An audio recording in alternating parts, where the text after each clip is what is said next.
একটা মহল্লায় শুধু একটা মসজিদ না, এক এক ওয়াক্তে এক একজনের কানে কমপক্ষে 10টা মসজিদ থেকে আজানের আওয়াজ আসে, ঠিক কিনা বলেন? কি রে বান্দা, এত শক্ত হইলি কেমনে বান্দা? আমার এত বড় আসমান ও জমিন দিয়া, এত বড় কায়নাত দিয়ে বান্দা আমি তোকে লালন পালন করলাম, বিনিময়ে তুমি একটা সেজদাও দিলা না। 365 দিনে খোদার একটা বছর কোনো দিন ফজরের নামাজ পড়লা না। এ কেমন জিন্দিগি বাপ? এত এত কঠিন মানুষ কেমনে হয়? এত পাষাণ মুসলমান কেমনে হয় বাপ বলেন? আর কতগুলো কথা বললে বলেন? এই জন্য নওজোয়ান, আমার অনুরোধ রইল, নওজোয়ান নিজেরে বরবাদ করে দিও না বাপ, নিজেরে শেষ করে দিও না, নষ্ট করে দিও না, কষ্ট পাইবা বাপ। একদিন কবরে তোমার 14 গোষ্ঠীর কেউ থাকবে না, একদিন হাসরের ময়দানে তোমার পাশে কেউ থাকবে না, তুমি শুধুই একা। আল্লাহ তাআলা বলছেন, বান্দা আমি এত বড় কোরআন নাজিল করলাম, তারপরে আর কি বললে তুমি ঈমান আনতে? আর কেমনে বলতাম আমি? নবীজি জিজ্ঞেস করবে, খোদার কসম নবী জিজ্ঞেস করবে, উম্মত 23টা বছর আমি দিন রাত কাঁদছি রে উম্মত, তুই জানোস না উম্মত আমি তোর জন্য কি পরিমাণ কাঁদছিলাম? সারাটা রাত আমি কেঁদেছি, তায়েফের পাথরের আঘাতে আমার পিঠ ছিদ্র ছিদ্র করে ফেলছে, আমি ক্ষুধার কষ্টে পেটে পাথর ভাঙছি, আমার ঘরের চুলায় আগুন জ্বলে নাই, আমি দান্দার শহীদ করে সারাটা দেহ রক্ত মাখা হয়ে বেহুশ হয়ে উহুদের প্রান্তরে পড়েছিলাম, এত কাঁদলাম, এত রক্ত ঝরাইলাম, 23 বছরের বিনিময়ে উম্মত আমি বুঝি তোর কলজাটা নরম করতে পারলাম না? কি বলবেন ভাইয়া? এই ছেলেরা বাপ কি বলবা তোমরা বলো দোস্ত? মুমিন নিজেদেরকে চিনি, জানি যে আমরা মুসলমান, আমরা মুমিন। তো আমাদের কাছে আল্লাহ তাআলা সবচেয়ে গুরুত্বপূর্ণ একটি জিনিস চায়। কোরআনুল কারীমে আল্লাহ তাআলা আমাদের মুমিনদেরকে, ইমানদারদেরকে ডাক দিয়ে দিয়ে বারবার এই চাওয়াটা বলেছেন, ইয়া আইয়ুহাল্লাযীনা আমানুত্তাকুল্লাহ। এই কথাটা আল্লাহ তাআলা কোরআনুল কারীমে বহুবার বলছেন।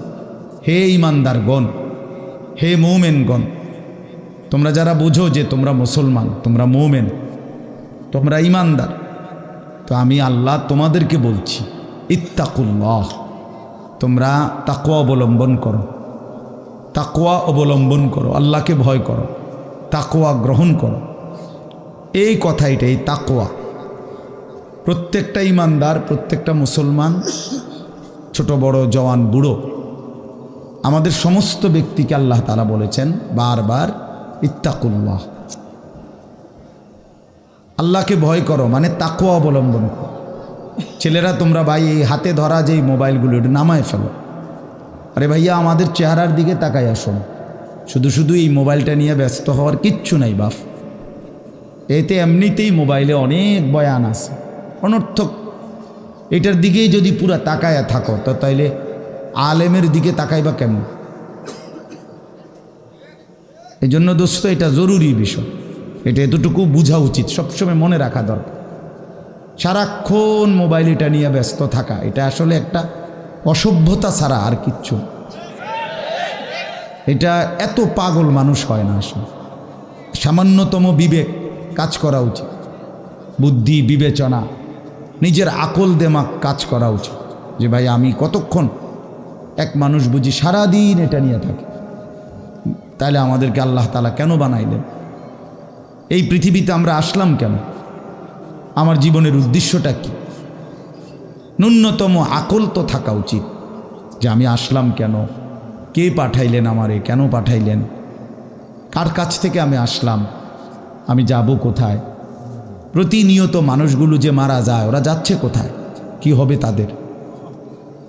এই সামান্যতম বুদ্ধি দেমাগ একটা প্রাপ্তবয়স্ক ছেলে, তোমরা কারো বয়স 14 বছর, কারো 16 বছর, কারো 18 বছর, এ তো পরিণত বয়স, মানে পরিপক্ক বয়স। ওয়ালাম্মা বালাগা আশুদ্দা, একেবারে পূর্ণ শক্তির টাইম। কোরআন শরীফে আল্লাহ তাআলা মানুষের হায়াতকে 3টা ভাগে ভাগ করছে। একটা হলো জন্মের পরবর্তী শিশুকাল, আরেকটা হলো যৌবনকাল, আরেকটা হলো বৃদ্ধকাল। এই 3টার মধ্যে আল্লাহ তাআলা নিজেই বলছেন শিশুকাল এবং বৃদ্ধকাল দুইটাই দুর্বল, দফ। এই শব্দের অর্থ দুর্বলতার সময়। আর শুধু কেবল আল্লাহ তাআলা যৌবনকালকেই বলছেন কুওয়াতান, শক্তির সময়। শক্তি, সামর্থ্য, শৌর্য, বীর্য এই সবটাই যৌবনকাল। এই জন্য শক্তির সময়, সামর্থ্যের সময় মেহনত করতে হয়। যৌবনকালটাই জিন্দেগির প্রধানতম সময়। ভালো কিছু করলেও এই টাইমে, নিজেরে নষ্ট করে দিলেও এই টাইম, গড়লেও এই হায়াত, এইটাই সুযোগ, বরবাদ করে দিলেও এটা সুযোগ। বুড়া মানুষ, বয়স্ক লোক ইচ্ছা করলেও অনেক নেক কাজ করতে পারেন, ইচ্ছা করলেও অনেক গুনার কাজও করতে পারেন। বয়স হয়ে গেছে 60 বছর, 70 বছর, এখন চাইলেই সারা রাত তাহাজ্জুদ পড়তে পারবে না, চাইলেই সারা রাত নাচের আড্ডায়ও থাকতে পারবে না, শরীরে কুলাবে না, ইচ্ছা থাকলেও পারবে না। ইচ্ছা করলেই আল্লাহর জন্য জান কোরবানি করে দ্বীনের জন্য কঠিন মেহনত মুজাহাদা করতে পারবে না। এটা স্বাভাবিক। আমার মনে আছে একটা সময় 2.5 ঘন্টা 3 ঘন্টাও পায়ে হাইটা কোথাও মাহফিলে গেছে, এখন আর এটা সহ্য হয় না। তাইলে হায়াতের একটা অংশ আছে মানুষের।